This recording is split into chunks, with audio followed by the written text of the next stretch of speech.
Bueno, buenos días para todos. El día de hoy vamos a tratar el tema de analgesia epidural para cirugía mayor de tórax y abdomen. Este tema nació como una pregunta clínica dentro de la práctica de IMAT por la posibilidad de manejo con epidural para algunos pacientes de nuestra institución. Quisimos responder esa pregunta de a qué pacientes se les recomendaría tener analgesia epidural más allá de bloqueo, de analgesia multimodal o de otras estrategias que normalmente implementamos en la clínica. Geraldine es quien nos va a presentar el tema y con este tema damos inicio nuevamente a las actividades académicas con IMAT y con los residentes que estén participando con nosotros. Geraldine es residente de segundo año del posgrado de anestesiología de la Universidad del SINU y hoy nos va a estar acompañando con este tema. Ella es la residente que estuvo con nosotros rotando este tiempo, pero estuvimos en otra programación académica interna de la clínica, por eso no habíamos realizado actividades. Geraldine, buenos días. Muchas gracias por tu charla y podemos empezar cuando quieras. Ya tenemos en este momento 19 participantes. Muchas gracias, doctora Valeria. Buenos días para todos. Es un placer para mí darles la bienvenida a este evento académico organizado por la Sociedad de Anestesiólogos de Córdoba y les doy la bienvenida y les agradezco por su presencia aquí para esta charla que se titula, como ya la doctora lo mencionó, Analgesia peridural para cirugía mayor de tórax y de abdomen. Y quiero agradecer especialmente a la doctora Valeria, quien fue mi tutora en esta charla y quien me brindó su invaluable apoyo, disposición y sus conocimientos. Este es el contenido de la charla. Inicialmente hablaré un poco sobre la anatomía. Posterior a eso voy a mencionarles la técnica y los medicamentos, las indicaciones y contraindicaciones de la analgesia peridural en cirugía mayor de tórax y de abdomen y vamos a compararlo con otras técnicas regionales y al finalizar unas conclusiones. El objetivo de la charla es primero analizar cuáles son las ventajas y las limitaciones de la analgesia peridural en este tipo de cirugía para identificar a qué pacientes voy a colocarle esta analgesia y a cuáles no. Y con esto voy a disminuir el riesgo de las complicaciones posoperatorias de nuestros pacientes. Entonces, haciendo un breve recuento de la anatomía, recordamos que la, la columna vertebral está conformada por 7 vértebras cervicales, 12 torácicas, 5 lumbares, 5 sacras y una coxígea. A su vez, cada una de estas vértebras va a estar compuesta por un cuerpo vertebral, una apófisis espinosa, dos apófisis transversas, el pedículo, que es el que va a unirla con el cuerpo vertebral, y por ahí, pues, por el agujero vertebral, que es el canal raquídeo. Estas apófisis van a estar unidas por unos ligamentos que de manera posterior a anterior van a ser el ligamento supraespinoso, el interespinoso y el ligamento amarillo. Y a través del canal medular, pues vamos a tener la médula espinal, que es esta que podemos ver acá. Esta se extiende desde el tronco cerebral y va a terminar como en el cono medular, como cauda equina y el filum terminale. Esta ubicación del cono medular es muy importante porque finaliza más o menos en L1 en adultos, pero en niños puede finalizar hasta en L3. Entonces es muy importante que no lesionemos esta zona porque puede ocasionar entonces déficit motor de los miembros inferiores, disfunción visceral de los órganos abdominales y parálisis de los esfínteres. Y eso, pues, digamos, son complicaciones que, si no se tratan a tiempo, pueden conllevar a una patología crónica. Entonces, rodeando pues la médula, vamos a tener unas membranas, desde la más interna a la más externa, van a ser la pia madre, la aracnoides y la dura madre. Entre la pia madre y la aracnoides vamos a tener el líquido cefalorraquídeo localizado en el espacio subaracnoideo. Y rodeando la dura madre vamos a tener entonces el espacio epidural, que es el que nos corresponde el día de hoy. Este espacio va a estar entonces limitado en su parte anterior por el ligamento longitudinal posterior, en su parte posterior por el ligamento amarillo y lateralmente por los pedículos y los agujeros intervertebrales. Es importante que sepamos que en este espacio va a estar compuesto por grasa, tejido linfático, por vasos sanguíneos, por raíces nerviosas y por el plexo venoso de Backing. Otra consideración anatómica que debemos tener en cuenta a la hora de la punción es que las vértebras lumbares están mucho más horizontales que las vértebras torácicas. Por lo tanto, si yo voy a hacer una punción a nivel torácico, debo angular la aguja de manera cefálica, más o menos a 40 grados, para lograr una punción sin error. Y lo otro es el espacio que hay entre la piel y el espacio epidural. En adultos puede ser hasta de 4 centímetros, en aquellas personas que tienen un índice de masa corporal normal, hasta 8 centímetros en pacientes obesos. Entonces, las capas que voy a atravesar desde la piel hasta el espacio epidural van a ser piel, tejido celular subcutáneo, el ligamento supraespinoso, el ligamento interespinoso, luego voy a pasar el ligamento amarillo y ahí voy a encontrar el espacio epidural. Y en pediatría hay varias fórmulas para determinar más o menos a qué distancia podemos estar hacia el espacio epidural, pero digamos que una de las más comunes es que por cada kilo de peso del niño, entonces voy a tener 1 milímetro de distancia. Entonces, si por ejemplo tengo un paciente que pesa 20 kilos, voy a tener 20 milímetros, que serían 2 centímetros. En cuanto a la técnica, se utilizan muchas agujas, por ejemplo, la Justa, la Crawford, la Weiss, pero realmente la más utilizada es la aguja de Tuohy. Esta tiene un diámetro aproximadamente 8,9 centímetros y viene en tamaños de 16 a 18 Gauss. Y para los catéteres también hay múltiples que se pueden utilizar, pero los más usados son estos que, por ejemplo, este tiene un agujero en su parte final y este está cerrado en la parte final, pero tiene múltiples agujeros a los lados. Entonces, ¿dónde me voy a ubicar para poder saber y brindar la analgesia a mi paciente de acuerdo a su tipo de cirugía? Si es una cirugía de cadera o extremidades inferiores o si es analgesia obstétrica, entonces me puedo ubicar entre L2 y L5. Si es una colectomía, una resección anterior o una cirugía abdominal superior, entonces voy a escoger un segmento torácico inferior que puede ser entre T7 y T8. Y si es una cirugía torácica, entonces puedo escoger entre T2 y T6.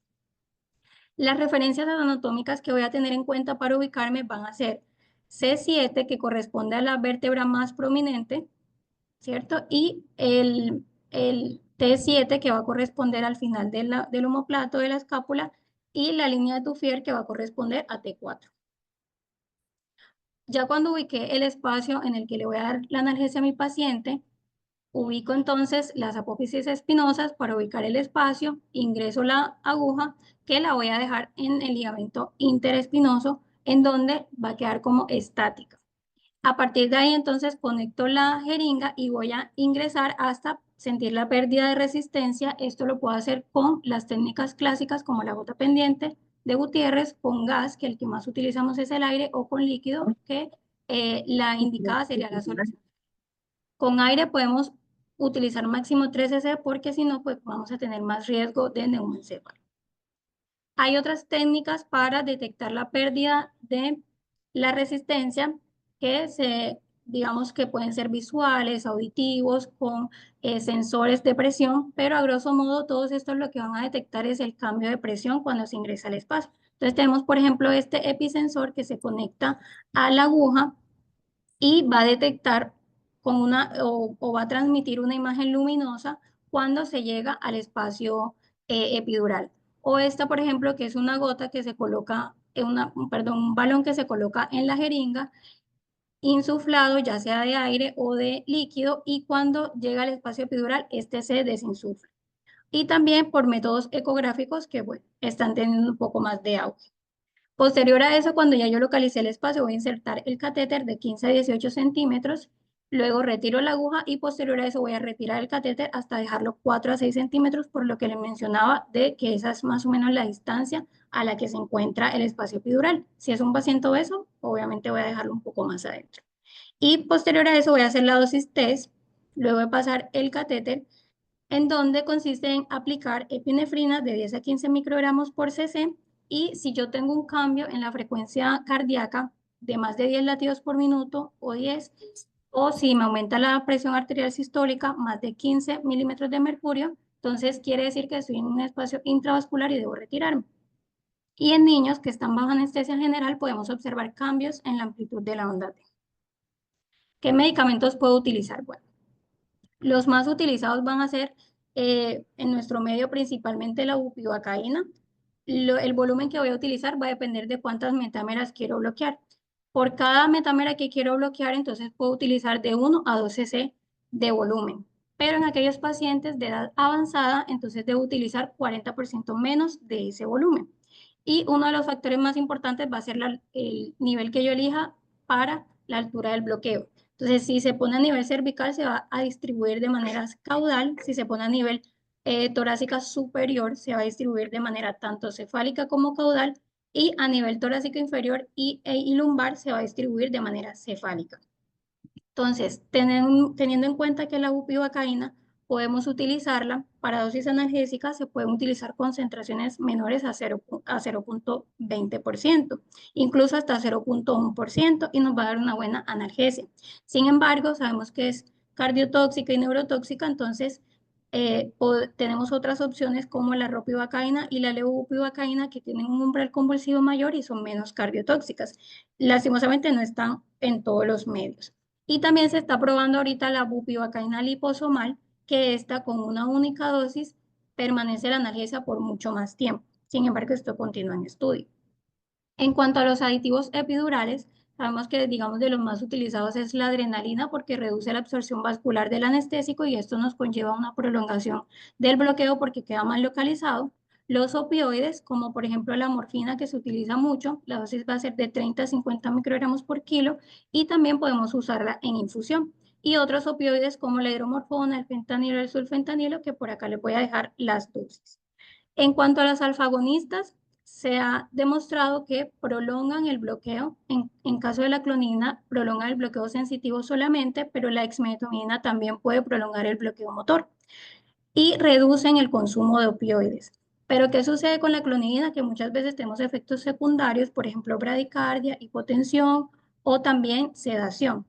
En cuanto a la dexmedetomidina, la dosis va a ser de 0,5 microgramos por kilo y sí se ha visto que mejora la analgesia postoperatoria y es una de las que se encuentra en nuestro medio porque la clonidina intravenosa, pues en ampolla no está muy disponible.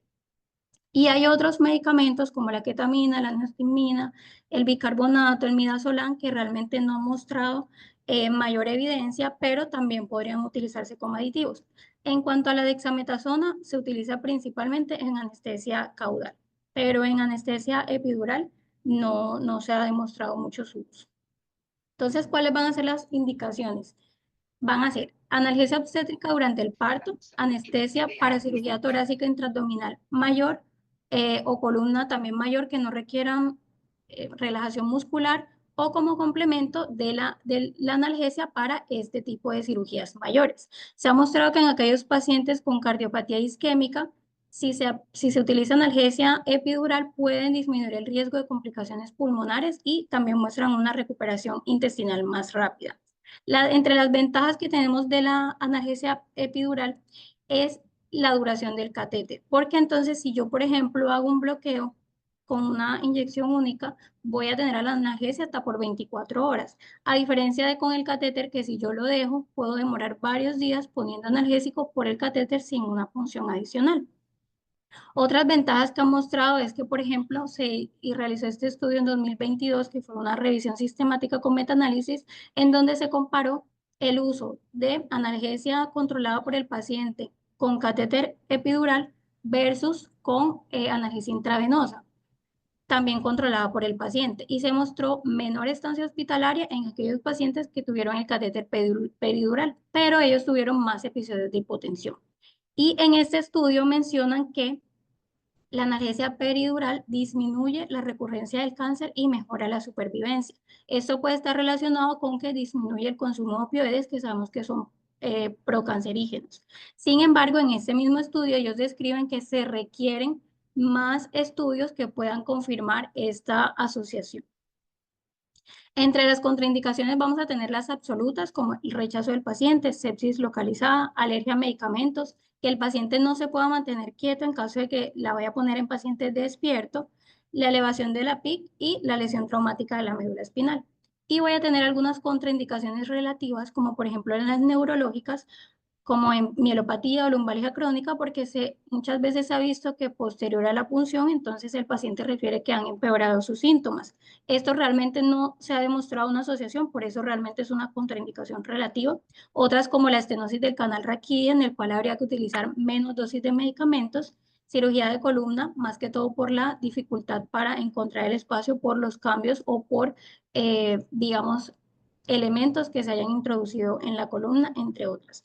Entre las cardíacas vamos a tener aquellas que dependan de la precarga, como por ejemplo la estenosis aórtica o la hipovolemia, porque sabemos que cuando hacemos analgesia peridural podemos ocasionar un bloqueo simpático y eso nos va a hipotensar al paciente, entonces deberíamos tratarlo antes para poder realizarlo, pero no es una contraindicación absoluta. En cuanto a las hematológicas, ahorita voy a ahondar en la parte de la profilaxis, pero con respecto a las coagulopatías hereditarias, como por ejemplo las hemofilias o la enfermedad de von Willebrand o la PTI, en este caso no es absoluta, pero si se tienen, por ejemplo, los niveles del factor mayor de 0,5 unidades por cc para el factor 8, para el factor de von Willebrand o la actividad de la ristocetina o las plaquetas mayores de 50.000, se podría realizar. Y con respecto a las infecciones sistémicas, aquellos pacientes que ya hayan iniciado antibiótico y que hayan mostrado una buena respuesta, también se podría administrar anestesia neuroaxial. Con respecto a las contraindicaciones de la parte de la tromboprofilaxis, vamos a tener que, por ejemplo, el ASA y los AINES no contraindican. Sin embargo, en la última guía de la ASRA, lo que mencionan es que si están juntos, sí podrían, digamos, alterar más la coagulación y en ese caso deberían suspenderse al menos 3 días antes uno de los dos. El clopidogrel se puede suspender 5 días antes, pero se puede dejar catéter incluso. Antes de retirarlo, tocaría suspender la dosis de clopidogrel y reiniciar posterior al retiro del catéter. Con respecto al prasugrel, ticagrelor, dipiridoxal, ticlopamida, en estos recomiendan que no se coloquen catéteres y se deben suspender antes de administrar anestesia neuraxial. Con respecto a los inhibidores de la glucoproteína 2A3B, como por ejemplo el tirofiban, en este caso solamente se podría administrar anestesia neuroaxial si la función plaquetaria es normal y el uso de catéter o de este acceso pues va a contraindicar que se utilicen estos medicamentos hasta por 4 semanas. Con respecto a la heparina no fraccionada, va a depender, intravenosa o subcutánea, va a depender de la dosis.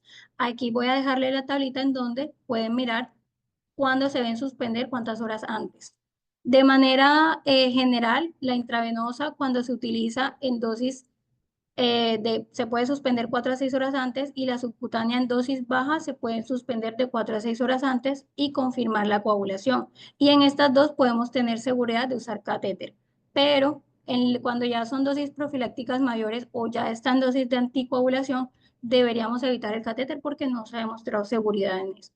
Y siempre antes de retirar, comprobar el recuento de plaquetas, los tiempos de coagulación y haber suspendido la anticoagulación antes. Con respecto a la heparina de bajo peso molecular, también va a depender de la dosis que se esté utilizando. En dosis que se utiliza 2 veces al día o en dosis terapéutica, deberíamos evitar los catéteres. Y con respecto a la warfarina, se podría utilizar siempre y cuando se tenga un control de INR menor de 1,5. Con respecto a la pixaban y a la rivaroxaban, se deben suspender 72 horas antes y evitar los catéteres. Con respecto al cilostazol, que vemos que se utiliza mucho en aquellos pacientes con enfermedad arterial periférica, debemos suspenderlo 2 días antes de hacer algún abordaje neuroaxial y cuando dejamos catéter peridural no deberíamos dar el cilostazol. Cuando se retira lo podemos reiniciar a las 6 horas.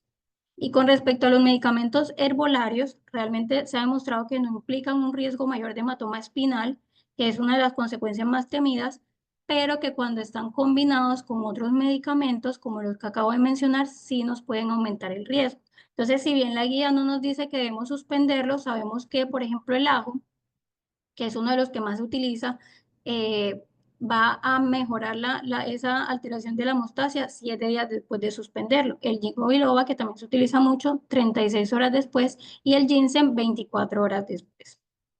Entonces, ya entrando en la parte de cuándo voy a realizar yo esa anestesia, esta analgesia peridural en cirugía de tórax, tengamos en cuenta que digamos que de las más frecuentes vamos a tener la lobectomía, la cementectomía, decorticación, entre otras, y que todas estas me van a conllevar a riesgo de complicaciones respiratorias y cardíacas, y más si yo no hago una buena analgesia.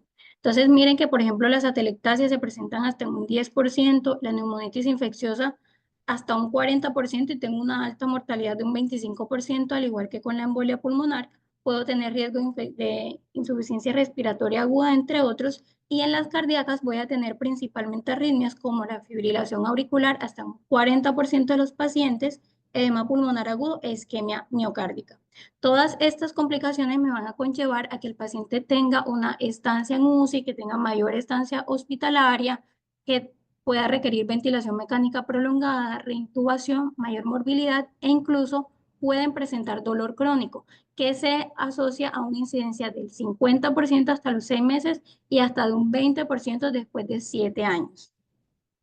Por eso entonces la analgesia epidural se consideraba el gol estándar para ese tipo de cirugías, pero teniendo en cuenta varios efectos adversos como la hipotensión, las náuseas y Vamos, que vómitos respiratorios, la retención nunca urinaria estaban los fallos, nunca estaban. o la inmovilización cuando se presenta bloqueo motor, y otras que son menos frecuentes pero son más graves, como por ejemplo el hematoma, el absceso o la punción de la médula espinal, que se convierte en una urgencia neuroquirúrgica y que hay que tratar de manera inmediata, porque si no vamos a tener entonces déficit motor prolongado o ya crónico para el paciente.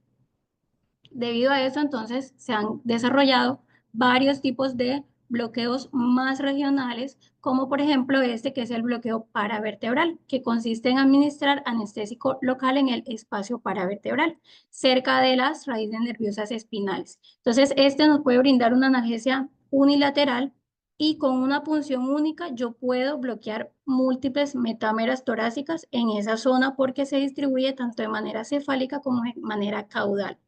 Con ese bloqueo se va a disminuir el riesgo de hipotensión y el riesgo de bloqueo motor, pero hay un inconveniente y es la curva de este bloqueo de aprendizaje. Entonces, realmente es una curva un poco más larga que de pronto los otros bloqueos y que incluso la analgesia peridural. Las contraindicaciones, alteraciones de la hemostasia, infección del sitio de punción o pleurectomía. En esta revisión sistemática con metaanálisis de 2006 ya nos abría una brecha para determinar si el bloqueo paravertebral era superior a la peridural, perdón, en pacientes que iban a ser sometidos a toracotomía. Aquí se mostró que hubo menos complicaciones pulmonares, menos retención urinaria, menos náuseas y vómitos postoperatorios, menos hipotensión y menos fracaso con el bloqueo paravertebral. Y en 2016 se realizó esta revisión de Cochrane, en donde también fueron pacientes para toracotomía y mostraron menos efectos secundarios como los que mencioné antes con el bloqueo paravertebral. Sin embargo, este estudio tuvo muchos estudios con una alta heterogeneidad, entonces por eso ellos mismos describen que realmente deberían hacerse estudios posteriores con unas muestras menos heterogéneas y también es, digamos que otra limitante del estudio fue que no evaluaron complicaciones grandes como por ejemplo las pulmonares o las cardíacas. Entonces realmente pues digamos que nos queda ahí como la pregunta de deben hacerse más estudios que en los cuales sí se evalúen estas complicaciones. Pero miren que en el de 2006 sí habían mencionado que había menores complicaciones pulmonares. En cuanto al bloqueo del plan erector de la columna o ESP, sabemos que queremos bloquear entonces la rama dorsal del nervio espinal y que por extensión se bloquea también la rama ventral, el espacio intercostal y el espacio paravertebral. Este bloqueo tiene una ventaja y es que también nos brinda analgesia visceral y tiene una alta tasa de éxito hasta de un 78% con muy bajo riesgo de complicaciones. Es un bloqueo que requiere volumen, más o menos de 3.4 cc por metámera que quiero bloquear, y entre las complicaciones voy a tener bloqueo motor, neumotores, inyección intravascular, hematoma y toxicidad sistémica, que esto se disminuye haciéndolo ecodiado y disminuyendo el volumen y la dosis del medicamento. En este estudio prospectivo aleatorizado que se realizó en 2024, comparan el ISP con la analgesia epidural en cirugía por videotoracoscopia. Aquí mostraron que el ISP no fue inferior a la epidural, ni siquiera no, en analgesia, tampoco en estancia hospitalaria, en ahorro de opioides, en náuseas y vómitos posoperatorios, ni ninguna de esas complicaciones fue inferior. Y en este comparan el ISP con el paravertebral, que era el que les había mencionado, pero fue un estudio retrospectivo de 2023 en donde tampoco hubo diferencia en el consumo de opioides ni en las complicaciones posoperatorias entre el ISP y el paravertebral. Eso fue también en cirugía por videotoracoscopia y por cirugía robótica. En este estudio de 2024 comparan el ISP y el bloqueo paravertebral en toracotomía, o sea, una cirugía abierta. Aquí también mostraron que hubo menor consumo de opioides con el paravertebral, pero realmente con ambos se manejó bien el dolor. Entonces, en este estudio reportan que digamos, se sigue avanzando para mirar si el ISP es una buena alternativa en toracotomía, debido a que, como les había mencionado, la curva del paravertebral es un poco más difícil. Con respecto al bloqueo intercostal, que este digamos, se puede realizar tanto por el cirujano bajo visión directa o por el anestesiólogo con o sin ultrasonido, va a tener una alta tasa de éxito si se hace con ultrasonido hasta el 97% y si se hace sin este hasta el 70%. Pero este bloqueo tiene varias desventajas. Una es que toca hacer funciones de 5 a 6 para poder bloquear cada nervio intercostal. Y en cada una de estas voy a administrar de 3 a 5 cc de volumen. Entonces, esto me conlleva que haya mucho más riesgo de punción intravascular o de punción pleural. Entonces, voy a tener complicaciones como neumotórax, lesión nerviosa, punción vascular, hemotórax y toxicidad por anestésicos locales. En esta revisión sistemática con metaanálisis que se realizó en 2021, se comparó el bloqueo intercostal con la analgesia sistémica, el bloqueo epidural y el bloqueo paravertebral. Realmente no hubo inferioridad en cuanto a la analgesia dada por el bloqueo intercostal en comparación con la epidural y con el paravertebral. Sí fue superior a la analgesia sistémica, pues endovenosa, pero en cuanto a las náuseas y vómitos posoperatorio y a las complicaciones cardiovasculares, digamos que fueron superior el bloqueo paravertebral y el epidural que el bloqueo intercostal. Entonces, en este estudio lo que dicen es que realmente el bloqueo intercostal solamente está indicado cuando hay contraindicación de la epidural o del paravertebral, en el caso pues de toracotomía.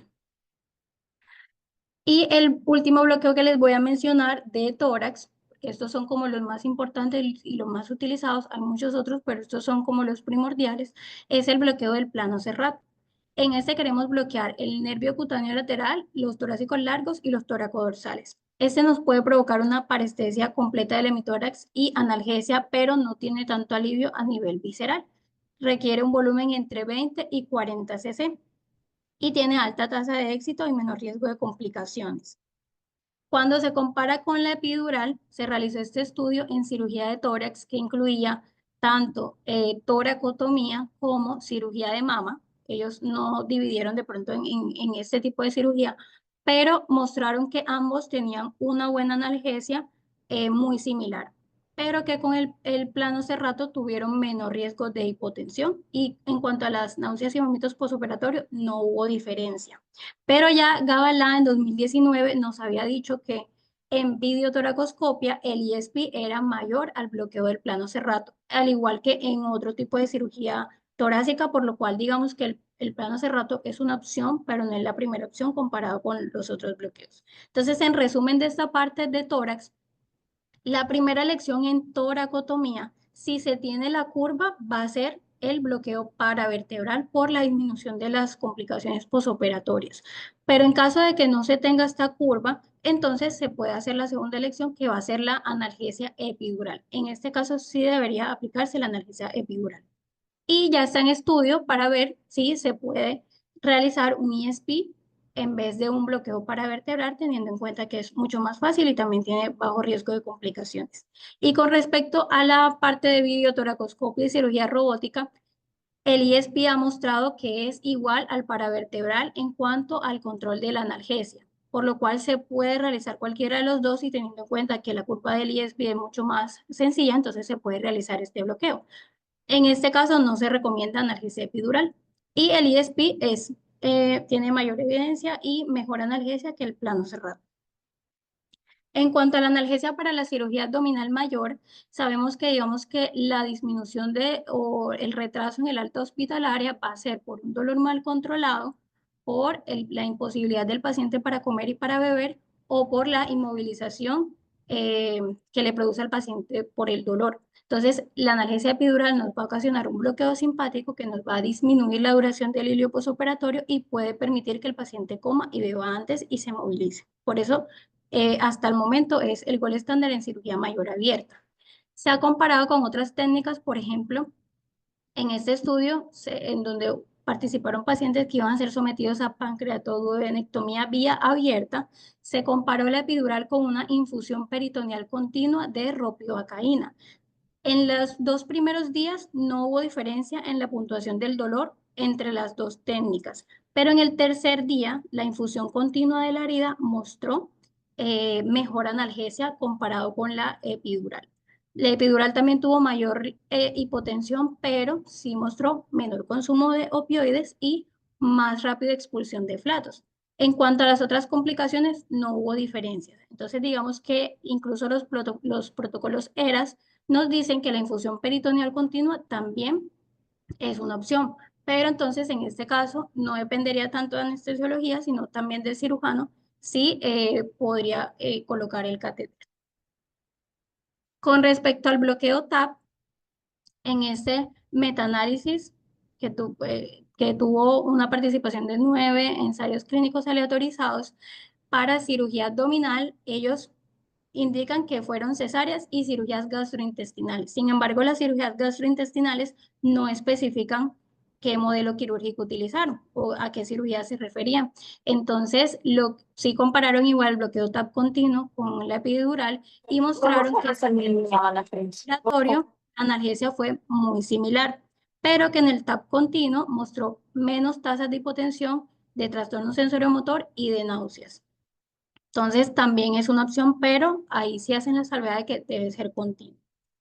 Con respecto a los pacientes que van a ser sometidos a trasplante renal, los receptores, se hizo esta revisión en 2025 en donde se comparó el TAP con la analgesia epidural. Ese también fue continuo, o sea, con los catéteres que se deben implantar de manera continua y no hubo diferencia en el manejo del dolor, tampoco en el consumo de opioides y tampoco hubo diferencia en la hemodinamia ni en la satisfacción del paciente. Entonces, digamos que en este artículo ellos concluyen que el bloqueo TAP con ropivacaína no fue inferior a la técnica epidural. Con respecto al cuadrado lumbar, el bloqueo cuadrado lumbar, se compara también con la epidural. En este caso, fueron pacientes sometidos a gastrectomía por vía laparoscópica, que es lo que hay que tener en cuenta al momento de definir esa técnica, si es laparoscópica o si es abierta. Entonces, en este caso, ellos pusieron 2 grupos. En un grupo a los dos le dieron anestesia general, pero en uno le habían hecho un cuadrado lumbar previo y en el otro le habían hecho anestesia peridural. Ninguno de los dos mostró que requirieran más opioides ni más propofol, pero sí hubo una diferencia con el uso de vasopresores o de atropina en el grupo del cuadrado lumbar, porque tuvo menos repercusión hemodinámica comparado con el bloqueo epidural. Y además mostró que también había un tiempo más rápido de retiro de sonda y de movilización fuera de campo. Y en cuanto a en este artículo muestran como una generalidad de la cirugía laparoscópica, cuando yo puedo utilizar bloqueo y cuando yo puedo utilizar analgesia peridural. Entonces, ellos no hacen diferencia entre cirugía mayor y menor, mencionan varias cirugías menores, como lo podemos ver, reparo de hernia ventral, colecistectomía, reparo de hernia inguinal. En todas estas se puede hacer bloqueo porque son cirugías que por ser laparoscópicas son menos dolorosas y no ameritaría someter al paciente a una complicación de la anestesia peridural. Pero ellos sí dicen que en casos de cirugía colorectal mayor o en casos de cirugía ginecológica mayor, sí podría realizarse la analgesia peridural. Sin embargo, los demás bloqueos, por ser una cirugía laparoscópica, no están contraindicados, así que se podrían realizar. Y los protocolos ERAS lo que nos dicen es que puedo hacer un bloqueo TAP a pesar de que nos brinda más que toda analgesia torácica, pero está muy relacionado también con la ubicación en donde yo coloque el bloqueo, porque si me voy más hacia la parte cercana al cuadrado lumbar, me puede ofrecer una mejor analgesia, incluso teniendo en cuenta también la parte visceral. Entonces, en este caso, se podría utilizar para cirugía colorectal laparoscópica, para cirugía gástrica laparoscópica y para histerectomía laparoscópica.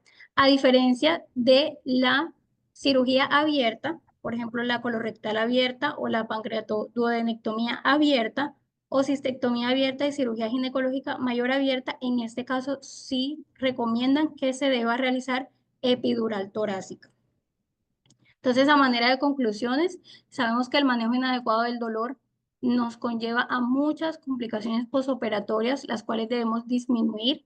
En cirugía de tórax, a grandes rasgos, los bloqueos regionales vienen mandando la parada y es a donde se quiere llegar.